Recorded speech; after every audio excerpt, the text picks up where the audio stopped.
Oh, that's probably a video nobody cares about. I don't even know why I'm making it, but I'm just disassembling this 400 Scrambler here, and I'm going to be fixing it up to sell.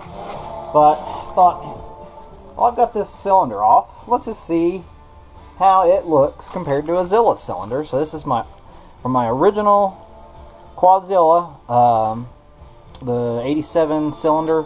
To show you why I never used it, was it was welded here and welded on the inside, and I think it had been cracked again, and yeah, it's just not the best cylinder in the world. Not to say I wouldn't ever use it just for a beater bike perhaps, but I just kind of wanted to show like the inside of it, and show the inside of this 400 Scrambler motor, or top end cylinder, whatever. I don't know, I haven't really been into a lot of two-stroke motors, but this is just surprising how much similar they look. I don't know, I've never seen a little bitty hole like that before, and it goes and comes out in the exhaust port. But I don't know, I just thought it was kind of neat how similar they look, to be honest with you. This video will probably never see the light of day because somebody's gonna be like, "Oh, dumbass, that's how they all look." I don't know, but so I don't know. That was all I wanted to make a video of, you know, just similarities. But I'll tell you one thing: look how big that 87 reed block is compared to that. I actually think that's pretty close to a lt250r reed block, to be honest with you. I'm pretty sure AN, however you pronounce it, does like a big reed cylinder on this, and Rick Ritter might do it as well. But I don't know, the Zilla cylinder is definitely a lot bigger, with 100 more cc's, but I don't know, just thought it was kind of cool. Alright, so I was just doing more of this video that I'll probably never upload, but I thought, well, I've got the old piston for that Zilla in the other room, or other part of the garage, so I don't know, let's look at the pistons, see what the difference, see how different they look. I have no idea why, no really reason, but we'll say on the Polaris it does have the I don't know, I'll probably reuse this piston. It's not in bad shape, I don't think. Where I'm going to show you some of my other ones that were in bad shape. There's a little bit of scoring on it, but it does have the cut for the reeds, which I think it's weird that the Suzuki's don't. Now I know Dr. Q on my Zilla, and I mean on a lot of his motors, I'd say probably all of them, he cuts the piston. I don't know what it looks like or anything. I didn't pull the reeds out, I have no reason to, but yeah, there's a 400 Polaris versus a 500 Suzuki piston there.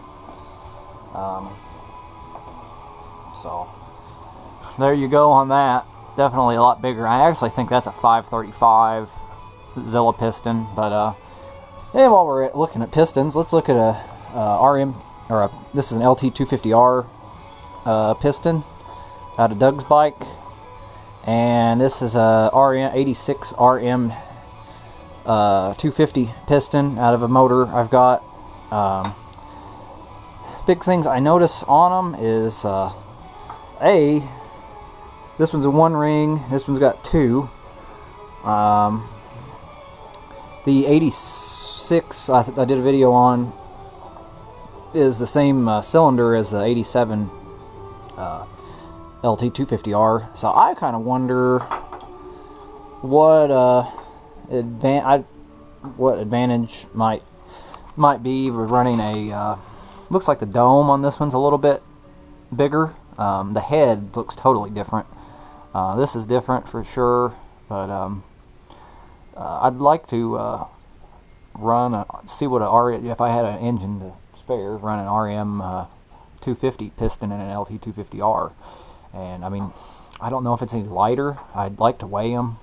You think it would? I'm just grabbing it like that, this piston feels a lot lighter than this one. So maybe one of these days I'll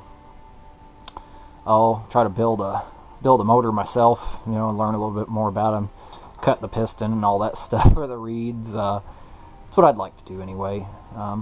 But will it ever happen? Probably not. But there's just a couple more pistons to look at, and let's just put a Suzuki 500 piston next to an lt250r piston and show you what that looks like. There you go, a little bit bigger. So yeah, just a little bit of silliness today. I'm on vacation and bored and broke and don't really have a lot to do, so whatever. But there you go. Will this video see the light of day? Maybe, maybe not, but just a little bit of curiosities. So y'all have a great day. Well, I thought I'd add to my piston video a little bit. So I got a new piston for the 400 Polaris, and I'm going to compare the old piston here to the new one. And I got a standard Wiseco. The bore looks pretty good on that cylinder I took it out of. Or yeah, so anyway, that's that piston.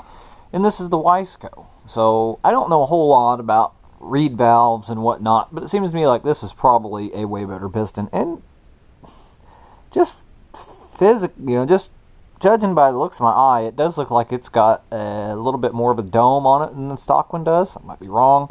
I don't know. But I've always used Wisecos, the Numera that I've got for my Bayou. Because Wiseco doesn't make a Prairie 360 piston. And so anyway, there's a comparison between a stock and a Wiseco Polaris 400 piston. So yeah, I'm pretty excited to get it actually back together. I think it'll be a pretty neat bike, but I've got some tires lined out that I'm going to get for it, and hopefully it'll go back together smoothly and everything will be just fine and dandy. So stay tuned for that. Just not having a lot of motivation to work on stuff and kind of overwhelmed, to be honest. But so there's your piston comparison that you didn't ask for and nobody will probably watch. Thank you for watching, if you did watch it.